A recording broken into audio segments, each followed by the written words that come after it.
Hello, ladies and gentlemen, and welcome back to the Twin City Trio podcast here on YouTube. My name is Cale Fleming. Alongside me, as always, my two hosts, Gavin Campbell and Tyson Snyder. Tyson, what's going on?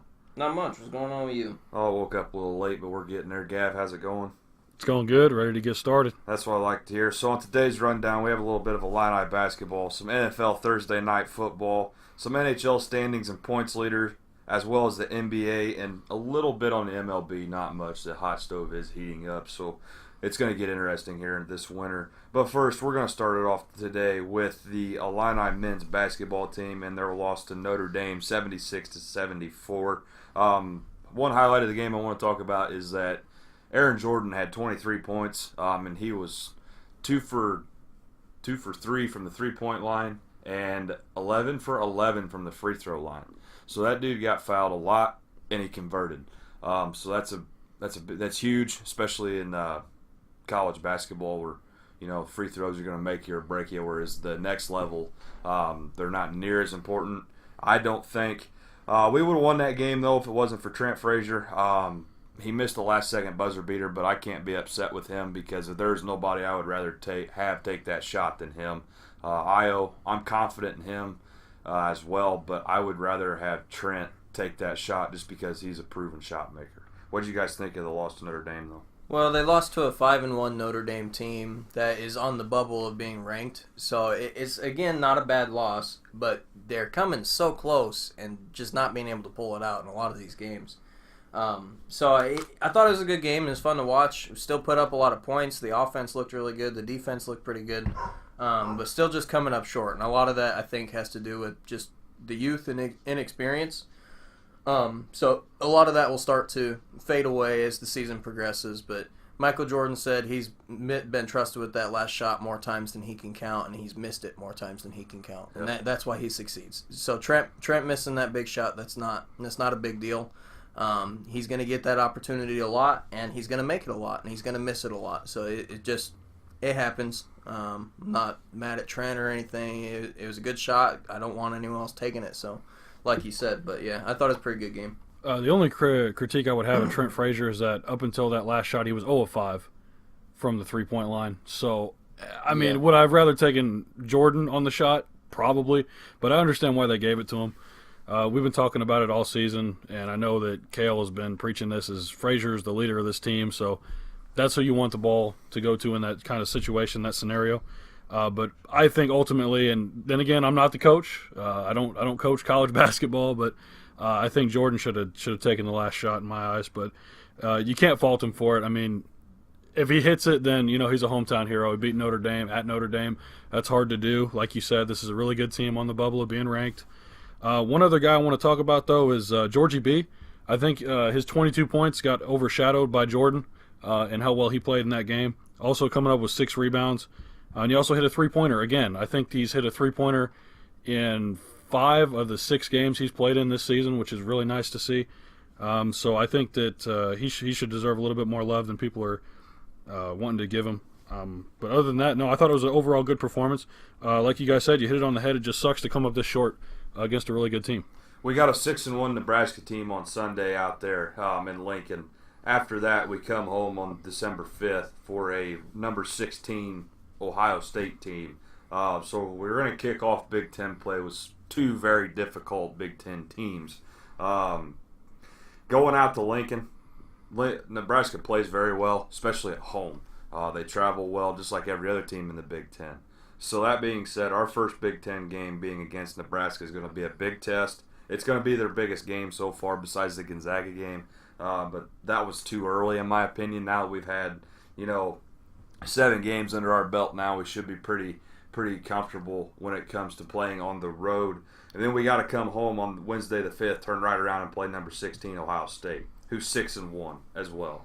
That being said, we're going to have 2 very difficult games. They're going to get tested. They're going to get battle tested. We're just going to see really what this team is made of. Because in all honesty, I can sit there and I can watch Gonzaga, I can watch Notre Dame, I can watch Duke. It's nothing like what the Big Ten is. I mean, I don't know if you guys agree or disagree on that. I think I would agree with everything except Duke, because this is a Duke team that I don't think that college basketball has seen in a while. The amount of talent that's on that roster and the fact that they can go to 1 of 3 guys that are I mean, All-American players at all levels of the game right now. These three guys at Duke right now could very well go 1, 2, and 3 back to back to back in the NBA draft. That's how talented they are. So I don't think that I'm going to discredit them, especially Coach K. I love Coach K. Not only what he does at Duke and what he's done for college basketball, but also in the Olympics. Other teams, yeah, I would agree. Big Ten overall, the conference is the best to watch in college basketball. I even think college football. It's like, and you guys say this all the time. It's the best conference out there. I mean, whether you want to say it's a biased opinion or not, I think we have some pretty solid, concrete reasons for why it's the best conference out there. But I can't discredit Duke in any way. I can't. My favorite college basketball team is the Tar Heels, North Carolina. My favorite college football team is Georgia. I'll still tell you that, and before Georgia, I like Texas A&M for football. So I'll still tell you that the Big Ten is the best the best. I just fumbled conference. that word. Yeah, the best conference out there. There are great teams in other conferences. Duke could go into the NBA today and probably beat the Bulls, probably beat Cleveland, probably beat a lot of these teams with that Duke team. And they're incredibly fun to watch, and they're a phenomenal team. But there's no way that conference as a whole is better than the Big Ten. The Big Ten has like 8 teams that are 6-1 or better. Well, 7 of those teams are ranked right now. Yeah. That's 2 more than any other conference in the nation right now, currently. Yeah, that's absolutely insane. So to say that the Big Ten is not the best conference to watch, I feel like that's a little crazy. But it's definitely the most competitive. But I'm looking forward to December. Illinois' got 6 games. All the teams they're playing: Nebraska 6-1, Ohio State 6-1, and then they got a 4-2, a 6-2, Missouri at 3-3 in a tough game as always, and Florida Atlantic, who's 6-1. So the schedule looks really tough coming up here in December, but I don't think any one of these games is unwinnable, just because the Big Ten is that competitive. Illinois is 2-5 right now, and I still guarantee they'll be competitive in every Big Ten game. They're not going to get shut out. They're not going to get smoked like we have in the past, or like in football, playing some of these tough Big Ten teams. But yeah, I think it's looking bright here in the future. We're coming off a lot of learning experiences, especially against Gonzaga, coming so close, falling short. Especially Notre Dame coming so close, falling short. But yeah, I think it's looking good this month for Illinois, but it starts with 2 tough ones at Nebraska and Ohio State. We're just going to have to see what Illinois is made of this next month, because they're going to have a tough road ahead of them. One last thing I'd like to add is Nebraska's best player, James Palmer Jr., and Trent Frazier of Illinois, which I believe consensus here would say he's the best player.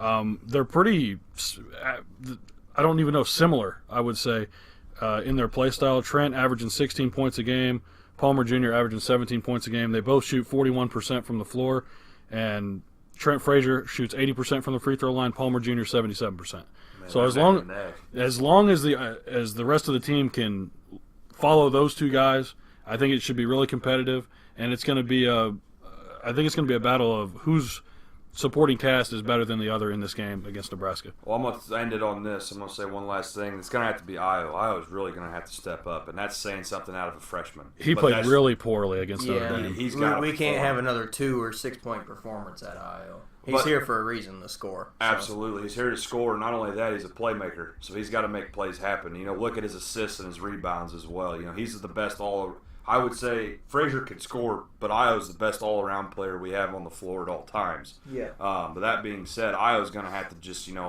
come up, and he's either going to have to play better than Frazier, or he's going to have to play just as good, because Io's such a key factor in that offense that he's just got to be present every night. Right, and I'm really glad that you brought up the assist, because like you said, he is a playmaker. He's got to have more than 1 assist. Yeah. That's just unacceptable. Unless he's going to score 25 points, 29 points. Right, then I'm all right with. Right, but shooting 3 of 10 and ending with 8 points and 1 assist, I don't think you don't want to see that from your guard. Now, granted, he had 9 rebounds, but if you watch the game, as a guard, if you watch the game though, 4 or 5 of those just kind of fell to him. And I understand that it still shows up in the stat sheet, but like you said, he's got to be a facilitator. He's got to be a playmaker. It's a lot to ask from a freshman, like you're saying, but we need him. We need him to step up. We're so young that our freshmen just got to perform. But let's move on to some Thursday night football, where Tyson's team, the Dallas Cowboys, took it. How about them Cowboys? To the New Orleans Saints. Cowboys are now 7-5. The New Orleans Saints, the best team in football supposedly, is now 10-2 with a final score of Dallas 13 to New Orleans 10. Tyson, I know you watched the game. What'd you think of it? Sure did. Well, New Orleans was coming in hot on a 10-game win streak. That ended. The other thing I would like to point out, the Cowboys have played 3 games in 11 days. That's a lot. Usually you play about 1 every 7. 3 games in 11 days is a short time to turn around and play 3 different teams and get 3 separate wins.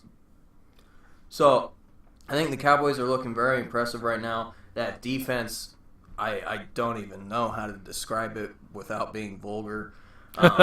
It's just downright dirty. Holding the Drew Brees and the Saints were averaging almost 400 yards a game and 37 points a game, and they were held to 10 points and 176 yards, somewhere in that area. So the defense looks phenomenal, outstanding. I can't say enough good things about that defense and Leighton Vander Esch and Jalen Smith flying around being dangerous. Can I say one thing real quick? And this is something that I saw on a couple different networks. I saw it on Fox. I saw it on ESPN. There's a lot of people out there after watching that Saints game that say that Jalen Smith and the tackling Dutchman may be, and call me crazy and call them crazy, may be the best linebacker duo in the entire NFL. Oh, yeah. I don't think you can argue that. It's definitely in the conversation. Like, as a there's rookie, no doubt about it. As a rookie, and you truly believe player that didn't play. I would 100% agree with okay. that. Leighton Vander Esch is leading the NFL in tackles, and he didn't play the first 3 weeks. The NFL, as a rookie, and he hasn't played all the games because he was sitting behind Sean Lee. He's leading the entire NFL in tackles and solo tackles. The dude is absolutely insane. The Flying Dutchman, the Wolf Hunter. He's nuts, man. I can't say enough good things. Like I said, him and Jalen Smith flying around, just causing mayhem everywhere they look. And Alvin Kamara, we've seen that guy. He's so good at breaking tackles and getting in open space and making someone miss and then going 15, 20 yards every carry. And I don't even know what his 11 stats were. carries, 36 yards. Yeah, 36 yards. That is an awful night for a really, really good running back. Yeah, you don't have to tell me. My fantasy team was hurting after last night. I had Drew Brees. Drew Brees was 18 for 28, 127 yards, 1 touchdown, 1 pick. By far his worst game in the last 2 seasons. Oh, yeah. By far. That's only his 3rd pick of the season as well. He finally threw his 3rd pick, and it came in a big time area with Jordan Lewis taking that pick off his hands in the final 2 minutes there. Move over to Dak. 24 of 28, 248 yards, 1 touchdown. Wow. Yeah, real quick, if you don't mind, I'd like to touch on that. Go ahead. I think outside of the 2 fumbles, which I'm sure you'll get to in a second, this was the best game Dak has played the entire season. I mean, he actually looked like a top-tier NFL quarterback in that game, despite the turnovers. This is believe me, this is coming from an unbiased source, because don't get me wrong, there's a lot of players on the Cowboys roster that I like, but I am by no means a fan like Tyson is. And just from watching that game, watching the highlights of it, I mean, I was blown away, because I've been, I don't want to say like a harsh critic of Dak, but there's always been things that I wish that he would just do better. You know, and I'm sure you being a fan, you know exactly what I'm talking about. And I think last night he played exactly the way that he needed to, and he looked like he did 2 years ago. And he needs to play like that for the rest of the season if they want to be in serious contention to make it to the championship game or even possibly the Super Bowl. Yeah, absolutely. Like you said, he looked like a top-tier quarterback last night, and that's what we need him to look like. That's what we have wanted for him the last 3 seasons. That's what he looked like his rookie year. And he's getting back to that point, and I think it comes with the confidence. I think it comes with having a big Amari Cooper on the outside to bail you out when you need it. But throwing 24 or 28, that's incredible, because he has not been accurate. He's had a hard time getting the ball where it needs to be. So only missing 4 passes yesterday. Didn't throw a pick. The 2 fumbles, yeah, not stoked about. He's had 11 fumbles this year, which is way, way too high. But a lot of that goes with getting sacked 7 times. So there are definitely still some areas that need some work. Dak needs to learn to hold on to that ball. Got to have that internal timer. That clock in your head saying, hey, it's been 2 seconds. I either need to tuck, I need to move, I need to run, I need to do something. So we're still working on that, but he's getting there. Speaking of that tuck, though, let me bring up this play from last night. That 3rd and 11 where he ran up the middle and hit about 4 different Saint defenders and then dove for the first down. that showed me that it's coming along. You know, like it's there, but it's not there all the time. And if he can grasp the concept of the feeling of when he needs to either run or roll out of the pocket, throw it, whatever he needs to do, even stay down, throw it out of bounds. If he can hold on to that, man, the Cowboys are going to be in great shape. They're going to be in great shape. You beat me too. You took the words right out of my mouth. I was going to say, looking at his stats, he had 5 carries for 22 yards. The long of 15. That's the play you're talking about. That 15-yard carry. Yeah, we can see that the decision making is getting better. The wheels are turning a lot faster now. It's starting to all come together. But yeah, his decision making is getting better. The play calling is getting better. We need to work on that offensive line a little bit. Still not going to complain considering how good that game was last night against one of the league's top defenses. Number 1 rush defense. That's the last thing I wanted to talk about. The Saints have not let up a rusher have more than 75 yards this year. Zeke had 23 carries for 76 yards, so he still had a very good game. He had 6 catches for 60 yards as well, so my man still went for over 130 yards last night. So once again, when Zeke touches the ball, the Cowboys move. A lot of the analysts, the professional analysts and whatnot on ESPN were talking Zeke needs to touch the ball 32 times to win. They can't have any turnovers. They have to play perfect football. Which we saw that's not the case. The Cowboys they're a phenomenal team. They're a great team. They're getting there. It's just taking a little bit of time to get there. But yeah, I'm stoked about this win. I can't say enough good things about the team right now. Looking really good. And I didn't pick the Cowboys to win this game. I'm not going to lie to you. I really thought a lot of people did. No. I really thought New Orleans was going to win this one pretty handily. I genuinely think Skip Bayless is about the only person in the world that picked the Cowboys to win this game. No offense to Dallas, but that about sums it up. Yeah. The other thing, three weeks ago now, three football weeks ago, who's the guy loud guy, pardon my take, not pardon my take, the other one. Pardon the interruption? Or is it PTI? Is that what we're thinking of? No, it's the loud guy that says all the stupid stuff. Shannon Sharp? He does him and Skip Bayless, man.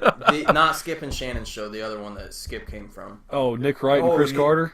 Or are we talking... Oh, Stephen A. Smith. Stephen A. Smith. There we go. I could think Smith. I just couldn't think of Stephen A. 3 football weeks ago, Stephen A. Smith said the Cowboys would win 1 game of their next 4, including these last 3 weeks and the upcoming week against Philadelphia. He said they would go 1-3. They would lose 3 games out of their next 4. The Cowboys have won 3, and they haven't even played the 4th yet. So, good picking, Stephen A. I'm sure you're really getting some real good views on your show and whatnot. But yeah, think with your head a little bit because the Cowboys are out here showing you what's up right now. I'm glad you actually brought that up because in years past, yes, well, Stephen A. Smith, he's whenever he's just a Cowboy hater. Well, yeah, but say whenever he rides the Cowboy hate train, good things happen. So I would really applaud him to just keep talking all this trash because I guarantee you he came out this morning on First Take and I haven't seen any of those clips yet. And probably was like, well, I was wrong. Well, the Cowboys showed this. Well, they did that right. And that's not going to be good going into the Philly game because usually when he starts giving them praise, that's when they screw up against. But we'll see if they can keep it going. I'd like them to see it take down Philly, move to 8-5 on the season. Speaking of 8-5, let's move on to an 8-3 team. The Chicago Bears are taking on the New York Giants in New York on Sunday at noon here in America. That being said, no Mitch. We're going to have to watch Chase Daniel again. And with that being said, Gavin, I just looked this up. They gave New York a 45.9% chance to win this game. So that means we only have a 53.8. I think they needed to move that decimal over one more place and have it at a 4.5% chance to win this game. That sounds a little bit more accurate. And that's no disrespect to the New York Giants, but if you're a Giants fan, I do apologize because I've liked Eli Manning in the past. I've liked some of his receivers. I even like Saquon Barkley right now, but your team sucks. I mean, the Giants are terrible. I mean, and I know I shouldn't be blunt about it, but it's true. If it wasn't for the Arizona Cardinals and Oakland Raiders, you guys would be at the bottom of the barrel. Wait till I tell you this spread. Yeah, that's ridiculous. Especially after what Chase Daniels did to the Detroit Lions in Detroit. Who are a way better team. On Thanksgiving. Oh, yeah, the Lions are miles ahead of the New York Giants, even though that's saying something. Even though they have a supposed all-pro wide receiver Yeah, I don't even want to talk about him right now. The Giants are bad, but let's go ahead and hear the spread. So the spread for Sunday for the Bears is the Bears are 3.5 points favorites. So 3.5. That's it? 3.5 point favorites on this over under a 44.5. Can I just say this right now? If you're betting anything, bet a lot. Hammer that under. Yeah, please. Hammer that a lot. under. Because the money line, the Bears are under 200 on the money line. So hammer that money line. That's absurd. Hammer that up. I think what they're doing is I think the over-under should be 6.5, which is more generous, but I still think it should be closer to 8 or 9, maybe even 10 points.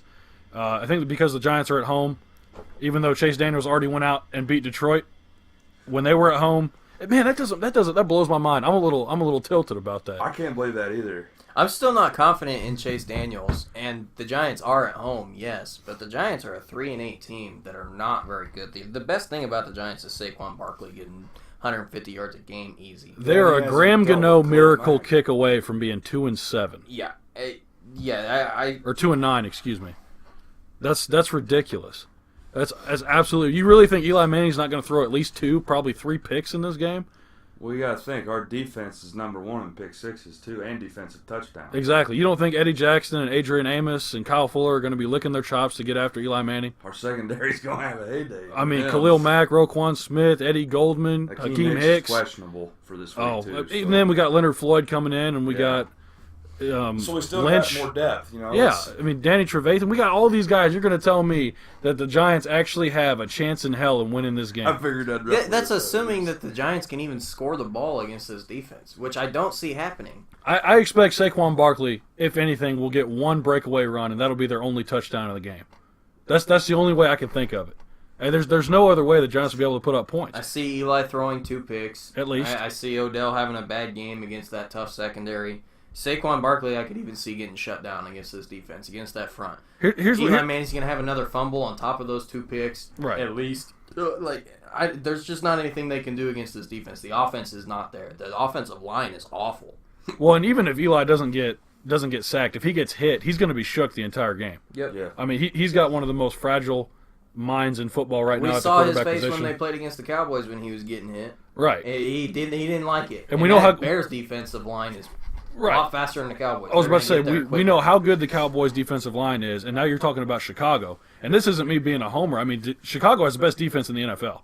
They do.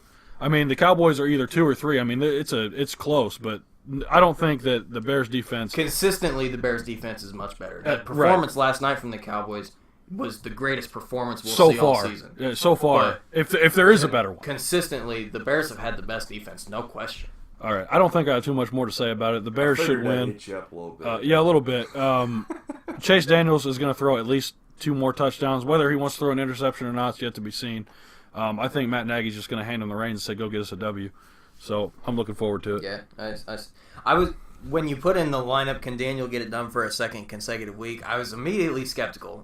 Maybe not, probably not. And then I saw they were playing the Giants, and my mood immediately changed. Yeah, probably. He's going to get it done. I'm not worried about a bit. We just need our defense to score a couple more touchdowns like they have been the rest of the season. Mm-hmm. Yeah. All right, guys. So let's move on to the NHL here a little bit. I want to get into. I haven't talked about it for 2 weeks now, I think, maybe longer. Pretty close to it, maybe a couple weeks. Yeah. So I want to move in. I want to talk about just some standings and where we're at so far. I'm just going to break it down from each division. So in the Eastern Conference, real quick before you start, I'd like to make one announcement, and I know you guys, maybe you will care, but Austin Matthews is back. Came back against the San Jose Sharks, got a couple goals, scored an assist as well. Yeah, he had like 5 points last night. I tell you what, I'm stoked to have him back. And the Leafs, they dropped in the power rankings. I'm not sure how after the Predators lost, and I guess the Lightning beat them, so they moved up. But how we dropped in the power rankings with Austin Matthews coming back, I'll tell you why. And having that performance really shook me up. But go ahead. The reason why they dropped is because Tampa Bay, you guys, is in your division as well. Tampa Bay right now is 18-7, first in the Atlantic in the Eastern Conference. Toronto's 18-8. So they have 1 less loss than you guys do. Right. They still have an overtime loss. And you guys have an overtime loss. Right. Played the same amount of games, but Tampa Bay's just got 1 more point from that overtime loss instead of the regular loss. Right. Then you move on. Buffalo, they're an absolute wagon this season. They've won 10 in a row. They're 17-7-2. Then you move down to Boston, who's 14-7-4. Who'd have thought Boston be 4th in that division? I don't know because they got Montreal, Detroit, Ottawa, and they're still Florida. doing incredibly well. They're still better than every other division. At fourth place, they would win.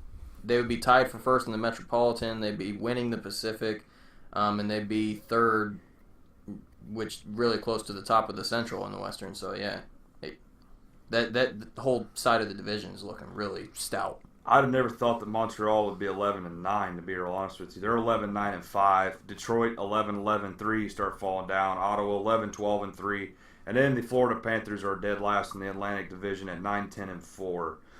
Then you move on to the Metropolitan, which is another stacked division. The Columbus Blue Jackets are 15-8-2. The Washington Capitals, coming off of the Stanley Cup championship, are 14-7-3. The New York Rangers, after losing Tavares, or excuse me, not the Rangers, are 13-11-2. The Islanders are 12-9-3. Carolina, this is another team that don't sleep on them. Yeah, they're closer to the bottom end of the Metropolitan Division, but they won't be by the end of the year at 12-9-3. The Penguins, this surprises me a lot, 10-9-5. The New Jersey Devils, 9-10-4. Philly, who just fired their GM, are 10-12-2. Moving to the Western Conference, the Central Division, the best team in the NHL thus far this season at 17-8-1 is the Nashville Predators. That's going to be a very fun matchup to watch. I'm calling it, did at the beginning of the season, a Stanley Cup between the Toronto Maple Leafs and the Nashville Predators. This is going to be the year, though, that Nashville gets it done because they are too top-heavy on their first three lines, to whereas Toronto is really top-heavy on that first two with Matthews and then Tavares on that second shift. Well, and I think we also have to remember that Toronto struggles getting out of the first and second round these past few years. I don't think they'll have that problem this year. I don't think they will, but let's just remember they got to get the monkey off their back and make it to the conference championship before we worry about that. This will be the year they do that, but I still feel like Nashville's going to win the Cup this season. They've made all the right moves to get there. Then you got Colorado in the Central Division at 15-6-4 with that. I can't remember the guy's name now. That line, there's him. I'll think of it as soon as I go home. Winnipeg 14-8-2.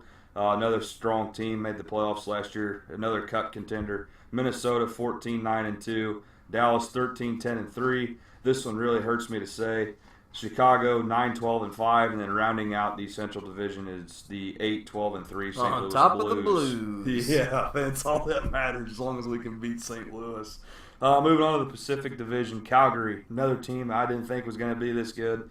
14-9-2. San Jose 12-9-5. The Vegas Golden Knights are very bad this year for some reason at 14-12-1. Anaheim 12-10-5, Edmonton 12-11-2, with arguably the best player in the NHL. Vancouver Canucks 11-14-3, the Arizona Coyotes 11-11-2, and then rounding out the bottom of the Pacific Division are the LA Kings at 9-15-1. So, how long had it been that LA was on top of their division? Chicago was on top of their division. Pittsburgh was on top of their division. I mean, I guess the Eastern Atlantic hasn't really changed much with Tampa Bay up there, but it's really fun to watch the NHL this year. There's a lot of teams in contention that really haven't been in contention in a long time. There's a lot of teams that aren't in contention that have been dominant for years. Like I said, those three, Pittsburgh being third from last in there, Chicago second to the bottom, LA on the bottom of their respective divisions. And then you've got teams, like you said, like Calgary, surprise. That team hasn't been good since I've been watching hockey. They've been bad. The opposite. Yeah, bad. And then you got teams like Winnipeg up there in contention for the Central right now.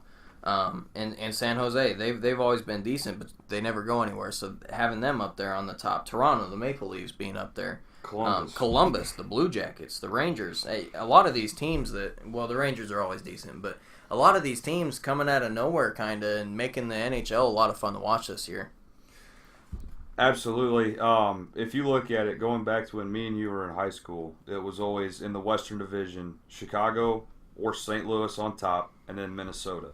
And then you go to that down to the Pacific. The LA Kings were the best team in that division forever. It wasn't even a contest. Like, they were above and beyond. In the East, in the Atlantic, it was always Boston. And then in the Metro, it was always Pittsburgh. So it was always the same conglomerate, 4 teams every season. Yeah. I'm really digging this. Columbus being on top, Tampa Bay being on top. Toronto being right there, even though I'm not a big Toronto guy. That's just too bad. I just don't like the goaltender. Colorado on top. Nashville's the team I'm pulling for real hard. I'm still a Blackhawks fan, don't get me wrong, but Nashville's got everything they need to get it done this year, and if it doesn't happen, then it ain't going to. Probably. And they've got Carrie Underwood on their side, so that gets a vote from me. Nice legs. Well, with that said, let's I'm just saying, Mike Fisher's a lucky guy. Let's go ahead and wrap it up with that. Cale's two teams to make the Stanley Cup Finals, Toronto and Nashville. Let's go ahead and move on to the NBA. And let's talk about Shaquille O'Neal's comments on Giannis Antetokounmpo, the Greek Freak. He was quoted as saying that the Greek Freak is the NBA's new Superman. For those of you who are unaware, that was... Who said that? Shaq did. Shaq said that last That was Shaq's nickname, as well as the Diesel, as well as Shaq Daddy, as well as some other names. But it was the Shaqtus. He was Superman. When Dwight Howard came in the league, he also picked up the name. He passed it on to Dwight Howard before he went soft. And now, apparently, he's passing it on to Giannis.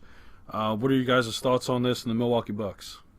With how good the Bucks are looking, I've got no complaints. And the leader of that Bucks team is Giannis. The dude has looked insane.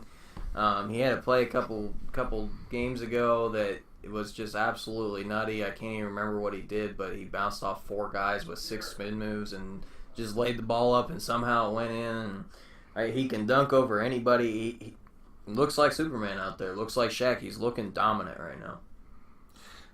The Greek Freak being the new Superman is fine with me because he makes plays that are superhuman if you watch this guy play. It's just absolutely unreal what he can do. And not only that, Milwaukee's got my guy, Dante DiVincenzo. Mm-hmm. From Villanova. I finally said his name Killed right. it. Yes. But no, the Greek Freak is absolutely the new Superman. I agree with that 100%. All right. One play I want to talk about was, and I hate to do this to you guys, it was against the Chicago Bulls I believe it was from Wednesday night. Tough loss. Yeah, the Bulls traveled to Milwaukee. They kept it close, ended up losing by 3, 116, 113. But Giannis, he got the ball down in the paint around the restricted area. He was getting double-teamed and said, screw this. He went up with one hand, put the ball in, and about ripped the rim off the basket. I mean, if that doesn't tell you that he deserves a nickname, I don't know what does. The guy's averaging like 26 points, 11 rebounds, 4 assists. I mean, what more do you want from him? He's leading the Bucks in, I believe, 4 of the 5 statistical categories on the team. That's just incredible. Milwaukee as a city doesn't have much going for it compared to Toronto, compared to Chicago, compared to New York, and he actually wants to play in Milwaukee. So the Bucks have a gold mine. They have arguably the top player in the league, with LeBron and whoever else. Careful, that's how you get the axe to Marta Rosen. Arguably the top player. That hurts. And he actually wants to play in Milwaukee, where there's not much nightlife, honestly, if you think about it. So that being said, it's the best of both worlds for them. Honestly. Sorry, I wasn't trying to throw a shot at you. I think it's incredible when you find a player with that kind of that kind of drive, that kind of love for a city, like DeMar had for Toronto, like Giannis has for Milwaukee right now. It's very, very rare to find that, and it's incredible to see that coming out of this guy. Good character, saying that he wants to stick around. He loves that city, he loves that team, he loves everything about it, and it's nice to see. I don't want to go to LA. I'm not saying he probably wouldn't, but who would pass that? Right, but it's nice. Paul George did. We've got something. He wants to be in the East. He wants to be able to do something. He wants his team. He doesn't want to be just another side piece. So I think it's great to see. Yeah, I appreciate that. And I didn't take that as a shot at all because that's how I viewed it. Yeah. You got a guy that wants to be there. GM has other plans, and next thing you know, you're packing your bags, heading to Texas. So, everything's bigger in Texas. Yeah, absolutely. But yeah, man, the Spurs actually, now that I think about it, they're struggling to stay afloat in the playoffs in the Western Conference, which is something I didn't think would happen. Thank God. Because the Kings, believe it or not, they're 10-11. I believe they have the 8 seed right now. Go buddy. The Clippers of all teams, still with the number 1 record in the West after 2 weeks. And the Warriors, up to this point, through the first 23 games, have 8 losses. Can you believe that? If you'd have told me that the Golden State Warriors would have 8 losses through the start of the season, I would have said you're nuts. Yeah. Because I think that's unreal. A lot of people would have. And to say that they have 8 losses for that to be unreal is unreal. I thought we'd be saying that they're 8 games ahead in the Western Conference. Yeah, for real. But, yeah, definitely a shock. They're actually, the whole 1 through 8 is within 4 games of each other right now in that Western Division. Golden State's right in the middle of that. They're 1 game behind first. They're only 3 games up on the 8 spot. So we've actually got a little bit of competition now. I still don't think anyone's going to beat Golden State in the playoffs, but at least we've got a little bit of competition in the regular season here. Sacramento's actually 3rd out of the 8 spot right now. They're a game behind Dallas, who's in the 8. Okay. But Dallas they picked up a played 2 win. more games though. Yeah, and Dallas picked up a win against was it Houston? Yeah. Look, because Luka Doncic had a heck of a game. Yeah, Luka Doncic. They smoked him too. It was like 125 to like 104. He was having fun with him out there too. Yeah. He was doing whatever he wanted. After watching him play, he should have went number 1 overall. And that's what I've been trying. That's what I was trying to say going I into it. understand what you were saying now. Yeah, it's a complete package with him. Everything. You don't have to wait. This is a guy that played up against with grown men in the EuroLeague. What is he? 20? 19 or 20? I think he's going to be 20 years old. I think he's 19 right now. He won. He's the youngest EuroLeague MVP, youngest EuroLeague Finals MVP. So I don't see why you wouldn't just looking at this guy. And people had questions about his weight and whether he'd keep it under control. The NBA has the greatest basketball trainers in the world, and there's no reason why that would be an issue unless you're Shaquille O'Neal. I mean, you're not going to tell Shaq not to eat. But anyway, one team that did beat Golden State last night was the Toronto Raptors in overtime, 131-128. Wish the Raptors have just looked so good this year. Which, I tell you what, people are going to say, well, they didn't have Steph Curry playing. I don't care about that. So like Durant. They beat the Warriors. Durant went off for 51 points, 11 rebounds, 6 assists. They beat a team with a guy who had 51 points. Yeah, and still won. And on top of that, Kawhi Leonard showed out. It was a season high of 37 points. I think he also had 6 rebounds and 3 assists on the night. Should have had a couple more assists, but the Raptors' ball movement, so many guys touched the ball on one possession that he only ended up with 3. Man, I tell you one thing I took away from it that a lot of people didn't see was Andre Iguodala. For playing 36 minutes last night, he looks old. I mean, he looks like age is really starting to catch up with him. He's not a starter. Which he has not looked like that the last 2 years. But this year, you're right, he has looked old and slow. You can't stop for Ain't got the hops. No, and playing 36 minutes, that can't be good for a guy that's coming up on 36 years of age. Yeah. Well, I guess unless you're LeBron James, but that's a different He's got a different body type than everybody else. You got to look at it that way, too. And one more thing I want to take away. Every single Raptors starter scored in double digits, as well as Jonas Valanciunas off the bench, 12 points. And also Pascal Siakam, a career-high 26 points last night. Also had a couple three-pointers in that game. And Danny Green. Can I say Danny Green?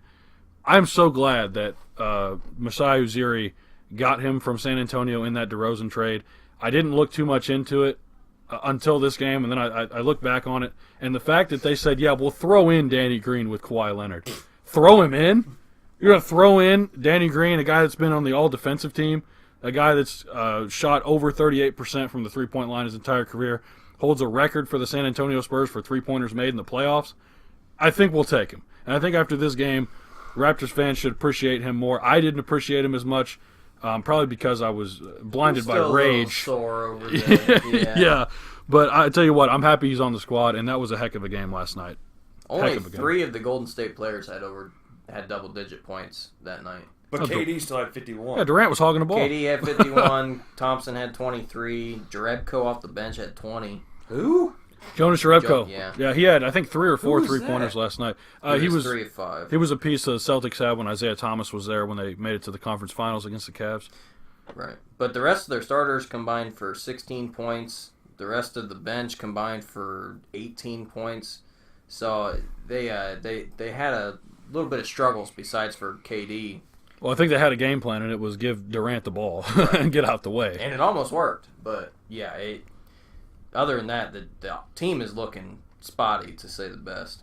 This is by far the best this team has looked in its franchise history. Thank God. 19-4, leading the NBA in win percentage and also the greatest start this franchise has ever seen. I couldn't be happier. I thought that winning 59 games last year with Dwayne Casey, with Coach Casey, would be the best that I would see for a while. But I think that 60 wins is not out of the realm of possibilities, especially with Kawhi Leonard at the helm instead of DeRozan and Lowry having to carry the load. And that's something you got to notice is Kyle Lowry, without having that weight on his shoulders, he looks incredible this season. Instead of having to be the guy next to DeMar and having to share that spotlight, knowing that Kawhi Leonard is your guy, Kyle can do whatever he wants now. There's no pressure on him, and that was in the interview before the Golden State game on Tuesday. He came out and said, a reporter asked him a question like, "How important is this game to you?" He's like, "What game are we at? Golden State. You mean game 23 of the regular season? Yeah, this is fine." I mean, I don't see like why you try to get in a player's psyche like that. He treats this just like any other game, or so he says. And it's really nice to see that confidence and see that he's laid back and just taking every game one step at a time. The other things in the NBA surprising me, Houston is second from the bottom in the West right now. That's a shocker. And Utah's right on top of them. Those were two teams that I think we had up in our top 2, top 3, top 4. I had them as the 3rd seed. I did. Yeah, and I think we all had San Antonio slipping right in around the 7 or 8 seed. I did. And San Antonio's right on top of that. So 3 teams doing not very well. Very, very surprising to me, especially Houston, 9-11 after leading the league last year in wins. Yeah. Thanks, Melo. Yeah. The Clippers are on top Yeah. at 15-6. Show Yeah. enough. Wow. Followed by Denver. I said that a couple weeks ago. I was so impressed to watch the Clippers play. If you seriously haven't watched a Los Angeles Clippers game this season, please watch it. I mean, it's incredible to see these guys. Some of these guys you've never heard of move the ball around. If you're just a casual NBA fan, watch these guys. Like I said, you got Boban Marjanovic, Marcin Gortat, Shai Gilgeous-Alexander, Patrick Beverly, Montrezl and Lou Harrell, Williams. one of my favorite players to watch. Dude's a stud. Montrezl Harrell is having a heck of a season. Yep. Coming out of Cincinnati, he was great in college. Got drafted low, hasn't played a whole lot. And then this year he comes out and he's just balling. He scored 24 points last night against the Kings. He's averaging like 3 blocks a game. He's having a great season. I'm glad you said that. Shai Gilgeous-Alexander against the Kings last night was 6 for 9, Nice. 17 from the field, or 17 points. Wow, 6 for 9 from the field, 17 points, 5 boards, 4 assists, 2 steals, 2 blocks, and a 3-pointer in 32 minutes of play. And thank God, because he's on my fantasy team. He said a lot of things there. Well, and he'll make it. I'm pretty sure he'll make an all-rookie team this year as well, which he deserves, especially if the Clippers are able to get like a really good seed in the Western Conference. That would speak volume in itself. Especially since I'm playing you this week. But one thing you mentioned about the Jazz, they're the 3rd to the bottom in the Western Conference. They just acquired Kyle Korver from the Cavaliers for 2 second-round picks, and I believe Alec Burks. Yeah, Burks. So, actually, I think Alec Burks being reunited with Rodney Hood in Cleveland could actually be good for both of them. They played really well off each other in the backcourt. But I think Kyle Korver is exactly what the Jazz need to. How many goddamn teams has Kyle Korver been with in the last 3 years? Atlanta, Cleveland, Utah. The last 3 years. Okay, so he's only been with. I thought he was with another. Yeah, he played for Philadelphia at one point. He played for Utah back in the day as well. So he's coming back to Utah essentially after a few-year absence. But I think that's exactly what they need. That dude just seems like he's been around the league a couple times. Oh yeah, more than a couple times I think. But let's go ahead and finish up the NBA. Let's talk about Joakim Noah signing a 1-year contract He's with close. the. I misword typed that. That's Right. on me. He's essentially going to sign with Yeah. the Memphis Grizzlies. Why? I don't understand. They got Mark Gasol. Why do they need him? Right. Oh, and they also have Jaren Jackson that plays power forward. I don't see a spot for him in this rotation. You still have Ennis. I mean, you got. Leader of morale, maybe. I think it's Wright as their backup center that's there right now. I just don't see a spot for him. I don't see a spot for him, and I don't see how he's able to play in today's NBA, especially a guy that can't shoot. He's got a bad back. He's got bad knees. Really bad shot form, but he was great in Chicago. Loved him up there. Thought he might won Defensive Player of the Year in 2013. Yep. Thought he might be able to bounce back in New York with Derrick Rose. Shout out to Derrick Rose, still balling out for the Timberwolves off the bench. But I think he's done. I think he's done. There's not a place for him in the NBA anymore, as much as I hate to say it. Well, I liked watching Joakim play in Florida with Corey Brewer, and man, that squad was just as good as the football team back then. Nobody really talked about the basketball team because Urban Meyer, Tim Tebow, back then when the Corey Brewer and Joe were there. Man, that was a good team too. Yeah, I don't know. I agree with you 100% on that. Memphis, I don't know what they're trying to do. I just got an update on my phone from Bleacher Report. Gomes was traded to the Nationals from the Indians. Carlos Gomez?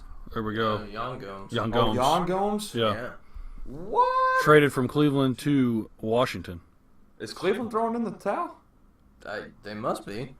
Kind of petered out Why? last year. They're still in no contention. idea. They're still going to win the AL Central or whatever. Well, it depends on what the White Sox do. Yeah. Because they're in a position. Well, and they just traded their center to oh man, I can't remember. How do you say his last name? It's Nunez or Nunes. Nunes. Yeah. They traded him somewhere. They got rid of him. So I'm not sure what implications that has on their future. Free cap space, man. They're trying to sign somebody big this offseason. Right. And I don't blame them. I really don't blame them. Well, there's a lot of good names out there up for signing right now. Bryce Harper, Manny Machado. Yeah, well, and I'm glad that update came through. Enough So said. it's a good segue into the MLB, which we need to talk about. So Yeah, the Cubs traded Tommy La Stella to the Angels for Ronald Torres. Man, this one hurts. I'm glad it had to be done though because Tommy La Stella deserves to play. It hurts. You're absolutely right, though. I'm so glad to see him leave. Not because I didn't like the guy. I think he's great. I would love to have him. But I for his sake, I hate to see him sitting on that bench. I do too. Because That dude deserves to play. Yeah, he deserves to play. He's been so good for so long. And he does exactly what's asked of him at all times. No questions asked. He's got to be the best pinch hitter in MLB. No biases. Yeah. No. He had the most pinch hits out of everybody last year, and he doesn't even play on an AL team. Yeah. So, he's absolutely insane. So I'm very glad to see him go so he can finally get an opportunity to play and prove himself somewhere. But we got a young prospect out of it, though, so at least we didn't just get nothing in return because Theo Epstein probably understood what the value was of Tommy La Stella. Because like you said, he'll come out off of the bench. And he not only that, he can give you a quality start too when somebody needs rest. He's going to come out. He's going to give you 3 or 4 base knocks. He ain't going to hit the long ball, but he's going to get on base and he's going to do what he's got to do. He's going to bring people around to score or set the Cubs up to score. But the Angels, I don't think they understand what they really just got. Maybe they do, but they just got an all-star second baseman here in the next 2 seasons. Maybe less. Or third base, or basically whatever they need him to play. I think they need a second baseman real bad, and Tommy La Stella is a very solid second baseman. do you think they finally figured it out that they need to get Mike Trout some help? Oh, yeah, and they're getting it around him now because they're about out of that Albert Pujols contract they should have never agreed to. That was absurd. That was dumb. That was the dumbest contract in the MLB history, I think, in the history of contracts. I was going to say it's the dumbest one I've ever seen signed. Albert Pujols, phenomenal player. Don't get me Oh, wrong. yeah, no. When he At was the time, he was a great player, but the contract still didn't make sense for 10 years. 10 years and the dude was That's a already long time. 33. Yeah. He's out of his prime in St. Louis. Why do you think St. Louis was getting rid of him? Yep. 5-year contract would have been just fine. Yeah, would have 5 been years just fine. was perfect. But no, you like going off of that. They just signed Shohei Ohtani last year. They just got Tommy La Stella, Mike Trout. So the Angels are looking up. There's no reason why they should be a bottom of the barrel team in the MLB. Honestly, Especially in their division. it's not that tough. There is some strong teams, but there's not that many teams in there that are competitive. The A's got hot and the Mariners fell off. It should have been the Angels. The Mariners it should have been. were good when we were in high school, but their time has surpassed. They're just like to the Blue Jays. They got to flip it. It's time to flip it. And it's amazing how fast that these teams, they have about 4 years of solid baseball before you just got to completely start over. And then the A's, though, I would not discredit them because they have a huge salary cap this season.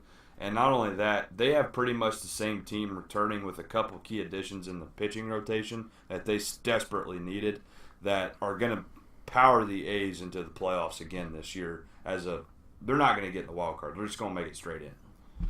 Well, that's if the Angels don't capitalize on what they're doing right now. I don't think it's going to be this season, though. That's what I'm saying. If it if the turnaround is that quick, it could potentially happen depending upon the play of the rest of the players. Right. But the A's also have to replicate what they did this past season with the guys that stepped up. Because if they don't, it's going to be that much harder to take the division. Right. Absolutely. Right. Mike Trout, let alone, will give you 75 wins. I am 100% confident in that. Mike Trout can guarantee. That's the only player in the league that can guarantee you 75 wins.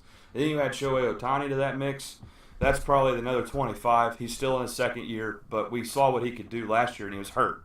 He couldn't even pitch because he had what ended up having to have Tommy John this offseason, which is about what is it nowadays? It's like not even 6 months, is it? No, I still think it's like 9 months. Oh, it is? It's closer to a year still, but it's not a year and a half, 2 years like it used to be. They said that he should be back before opening day. Yeah. So that's good news for them. And that he can still swing the bat. He just couldn't pitch. But when they get him back to be that two-way positional player that we haven't seen since, honestly, Babe Ruth, they're going to be back in business. That Angels team's going to be, pretty hard to beat here in the next 3 or 4 years. But, no, coming off of the hot stove, though, this is the hot stove for those of you that don't know what that is. It's the winter months for the MLB.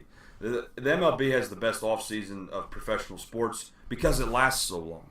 And then there's all these big signings, like in the NFL, all these guys are taking these big contracts as soon as free agency opens, right? Mm-hmm. MLB, these guys are shopping their options. Look at Harper. He hasn't signed a deal yet. He's just still shopping teams around, And look at Manny Machado. He knows what he's worth. He's just going to hold back till he can get the most money. And I feel like it's going to be the Dodgers still giving that to him. Well, and you got to imagine, which is sad to say because they got Cody Bellinger coming back, but who would you in that situation? In those two shortstops, Manny Machado, Cody Bellinger, that's the best of both worlds. Well, I was going to say you got to imagine these guys enjoy being pampered by all these teams, saying, "Oh, we want you." Here's some. Going off of Harper, look at what the White Sox did for him a couple of days ago. They showed him on Chicago. You can't sell him on the organization because the White Sox are a piss poor organization right now. And that's not wrong. To say because coming off of an 05 World Series win. Yeah. Sell him on Chicago, then you sell him on your team. The problem is I think the Cubs already have him sold on Chicago. Then there's all the other nostalgia effect of what Wrigley Field and the Chicago Cubs bring you. So the White Sox have to compete with that. Not only that, they have to compete with the LA teams. They have to compete with the Nationals, who hasn't ruled him out yet. You got to compete with New York. You got to compete with Florida. So one thing I would say about Chicago, I think one thing that the White Sox have over the Cubs, if they were to sign Harper, is that they can say that it's his team to build around. Oh yeah, because if he joins the Cubs, you're going to have all the haters saying, "Well, he just joined a really good team." Yeah, that's all it was. He didn't earn that ring. Right. Mm-hmm. So that's the Kevin Durant situation. I was going to say, but does Kevin Durant really care? No. He got got rings. He got the ring, and not only that, like we talked about a couple of days ago, he's going to be a free agent by the time he's 30 years of age, and he's going to go sign that 10-year max deal. That's what he needs to do. He's got a ring, and he's got his money. Best of both worlds. Potential to get multiple. He's that good of a player. He signs with the Cubs. I feel like he can. That's what he needs to do. Whether it's the Chicago Cubs, whether it's whoever, he needs to sign with somebody, or he knows that he can win a couple rings. Speaking of which, another really good player that was on the market. Where do you guys think Syndergaard's going? Oh, Syndergaard. Man, I don't know. That's hopefully a tough out of New York. Hopefully out of New York. Well, that's the thing is, not doing himself any. I don't. Well, first of all, I don't think the Yankees are shopping him because first of all, I don't think they can't afford it. They can't afford it exactly. But second of all, I don't think the Mets are going to stick around. I think they have a mutual understanding that he doesn't want to stay, and they're willing to flex their options on him. I've read I think 2 or 3 different reports that there's about 6 to 7 teams that are interested. But I don't know what those teams are. I saw the buyout's huge on him right now. You're right. There's a lot of teams that can't afford him, but I saw the St. Louis Cardinals were pretty big on him, and they have the money and the space to do so. If he comes to an NL Central team, I really hope it's the Cubs. The Pirates could get him too, and they just added Chris Archer. Man, imagine Noah Syndergaard and Chris Archer, that 1-2 punch. Especially what the Pirates were able to put together with that 17-game win streak this year. That was with the addition of Archer. Now imagine that with good pitching. Really good pitching. You could probably add another 6 or 7 games onto that. I mean, essentially, yeah. Because Syndergaard's just as good as Jake DeGrom. He's just in Jake DeGrom's shadow. Yep. But back in 2015 in that World Series push they had, those were your 1-2 punches. Those were the only 2 games they won, was with DeGrom and Syndergaard. Well, but I mean, are you surprised? No. No one should be. Not. No one should be. Those are the 2 best pitchers on a single team in the MLB because they're young. Thor and the hammer. Yes. Yes. I don't know. I think that's all. Is that all we got? That's all I got. I think that's the last thing I wanted to ask. Just because of all the reports I was reading. The hot stove is finally here. We'll see in the next coming weeks. There'll be a lot more signings. Come December. Yep. And it's actually, here's the thing when it comes to the MLB offseason this year is all the winter meetings. All the organizations have winter meetings. They're actually being held in Las Vegas. So maybe a little more dumber decisions will be made this season by these GMs and owners because, Las Vegas is Las Vegas. Stuff happens in Vegas. All right, well, with that said, let's go ahead and wrap it up. That's going to do it for us here. If you like what you heard, make sure to leave us a like, rating, comment in the box below. Also, don't forget to hit that big red subscribe button down there and hit that bell icon next to us so you never miss a beat. Also, I don't think I said this in the last video, but make sure to follow us on Twitter at @sports_twin. Post some good stuff on there, funny stuff, informational stuff. Cale's always on it. So, yeah, go ahead and do that. Anyway, with that said, my name is Gavin Campbell. That was Tyson Snyder, Cale Fleming. We'll see you guys next time. Peace. You can't have too much trouble, so why can't we do it? Everybody's doing it. Let's start the fireworks, stand back and enjoy it. Oh, oh. Bomb to